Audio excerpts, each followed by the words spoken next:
Okay, it is time to record the TMOTC for June 2026. I almost said welcome to the stream. That's how geared my brain is. So yeah, TMOTC, June 2026, halfway through the year, surprisingly. Let's go quite fast here. So as far as like actually completing stuff, this past month, I don't think we actually finished a lot of things. Unfortunately, I feel like I've been sort of generally just in a funk, personal life stuff. I think nothing in like particular, I don't think, but I think just mentally, just some kind of mental block or something this past month, most of this past month for weird reasons. So I feel like that sometimes manifests then on the stream as like me just being incapable of like sitting down and actually like finishing and like putting things away. So I think that's part of what has led to a lot of things just kind of sticking around on the channel a lot this past month. So apologies about that, and hopefully we'll be better in the next month, for sure.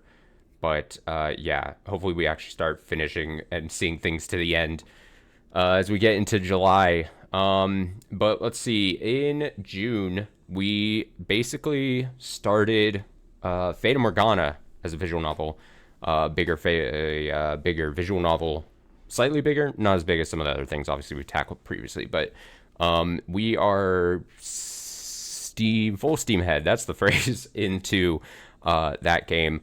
It's been a wild trip. It started off really wild, I think, and then we've kind of like kept steadily, progressively, kind of like having interesting reveals and everything. I definitely like its music and style. I bet we're not even that deep into it, so you still have quite a bit of a chance to kind of like catch up if you were potentially interested in seeing where that's going. But I've definitely been enjoying it. It's definitely different. It's definitely different, but it's definitely enjoyable. So that's been a big thing on the channel so far. We also have oh yeah, I've if you're like wondering behind the scenes, I've got things open up in tabs, so I know the order of what I'm going to be talking about. But we started the Metal Gear series.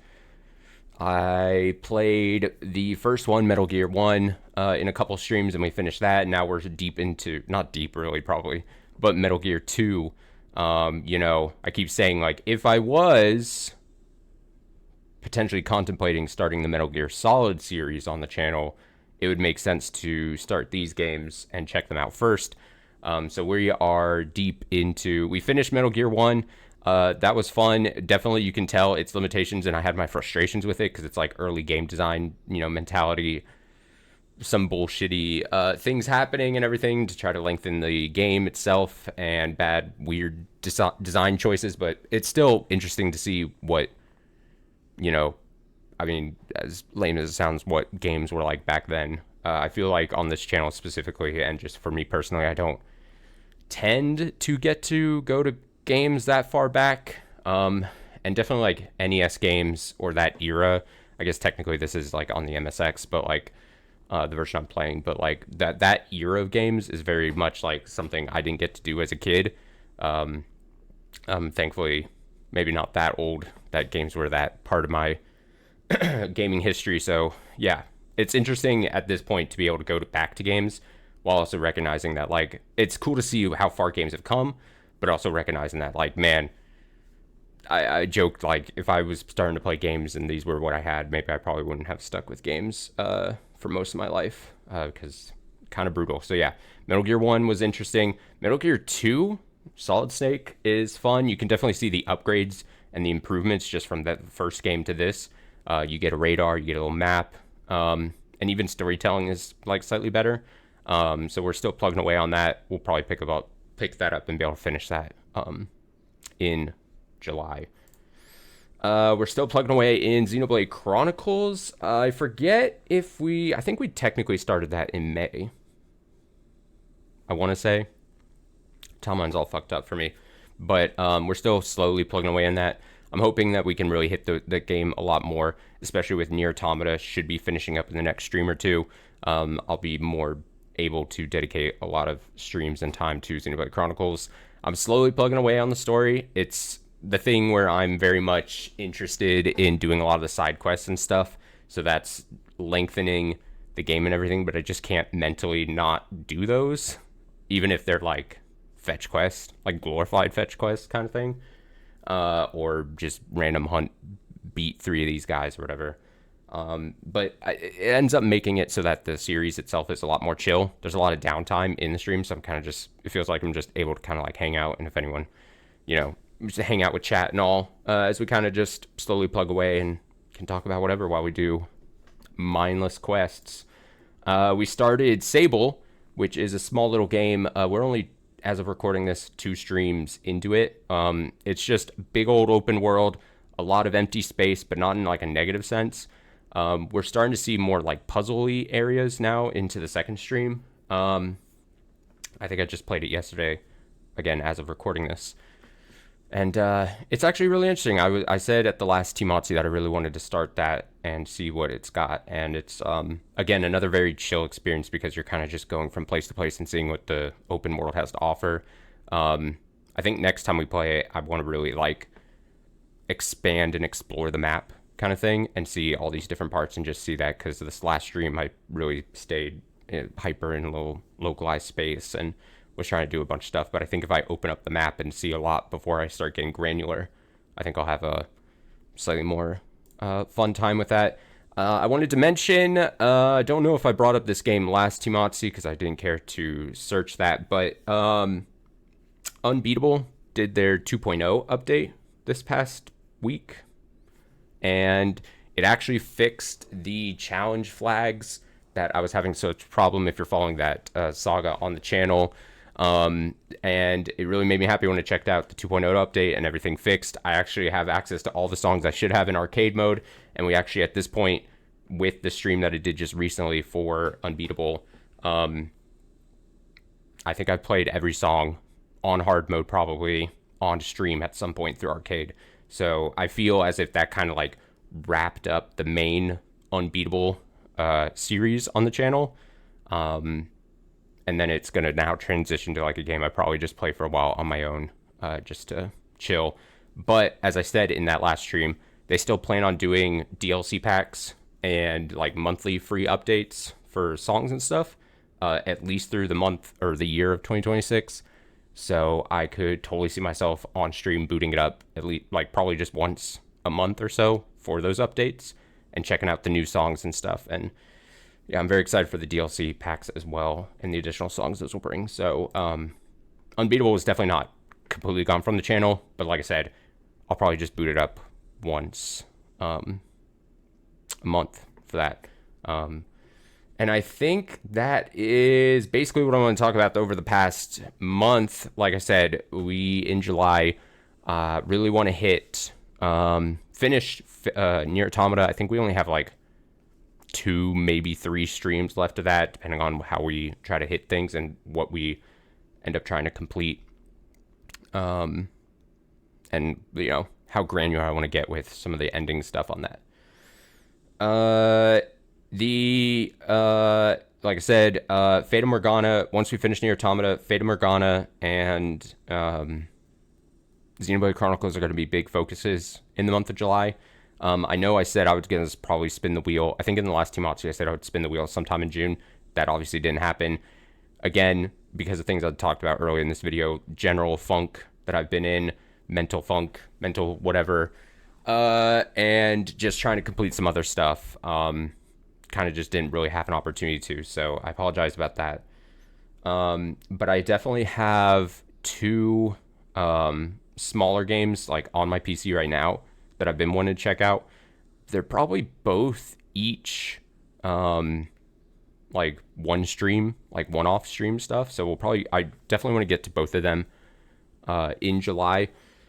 The one of them is completely new. It's just something that I found that I've been wanting to check out. And then the second thing was just a recent find by me. And it is somewhat loosely related to one of the longest series on this channel. One of the longest series on this channel for sure. I'm too lazy to do mental math, but it's somewhat related to that.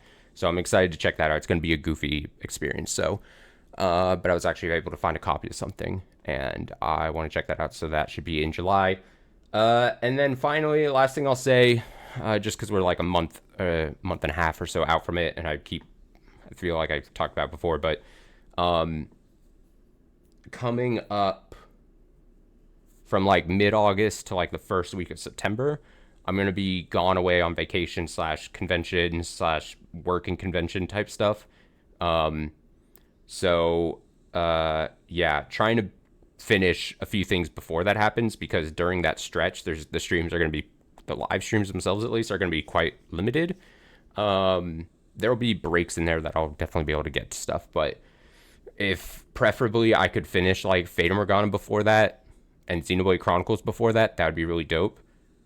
But I'm not going to hold my breath. But the main reason I say it is because if you may have already noticed, if you're like really particular about catching up on VODs or are paying attention to the difference in time between the VODs going live on YouTube versus the actual live streams themselves, as I'm over the next month and a half, I'm going to try to be building up, like, what's the term I'm looking for? I can't think of it. But like a cache. I'm going to be trying to build up a cache of like VODs or something. Is that the word I'm looking for? I don't fucking know. When words escape me, I get flustered.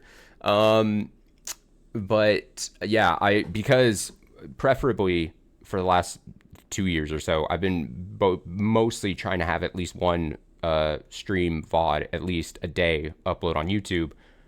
But I kind of have to build up that thing. And if there's going to be long stretches, like even a week, 2 weeks, 3 weeks, 4 weeks, whatever, where I'm just not live streaming or so, I basically have to get that distance and build it up. So like I might end up streaming something on one day, and then the VOD of it on YouTube goes up, like, preferably at some point it might be like 2.5 weeks. I don't know how much I'm going to actually be able to build it up. And if on the YouTube channel a day goes by and a VOD doesn't go up, that's fine. But preferably, I like spacing them out, trying to get like a day, trying not to over flood the channel. Like, I prefer not to have like 3 VODs go up, even if I have them ready to go live and published on YouTube, but also like space them out so that they're like at least one a day. It's all like, at the end of the day, it doesn't really matter. It only satisfies me, probably. And I've talked before about why I care about stuff like that. But, yeah, so I say all this to say, mostly for the VOD channel, if you're like, oh, where's the next Fate and Morgana part? Like, it's been a week since the last upload went on. That's almost gonna, some point, gonna be by design. Hopefully it's not technically that long. But there's gonna be points where, like, I'm gonna stream one day, and you may be expecting, especially if something's scheduled, like if you know I do Fate and Morgana streams on Tuesday, and then you don't see that particular Fate and Morgana stream show up on YouTube like a week and a half later, don't be super surprised. At some point, you won't notice it too bad because time is relative. Does that make sense? I don't know. I say all that because I feel the need to explain decisions and also what might be happening, because like my head keeps track of all this, and then I'm like, there might be one person out there that may also have noticed like will notice a long distance between a live stream from happening and whatever. Like, I think just to give an example, like I streamed Fate and Morgana 2 days ago on a Friday, but as I did that, then that Saturday, only the previous Fate and Morgana stream that happened like the Tuesday before went live, and there was a chance maybe someone was like, is that Friday's Fate and Morgana live on a Saturday? It was not the case. It was Tuesday, and that distance might even get more again as we get closer to August.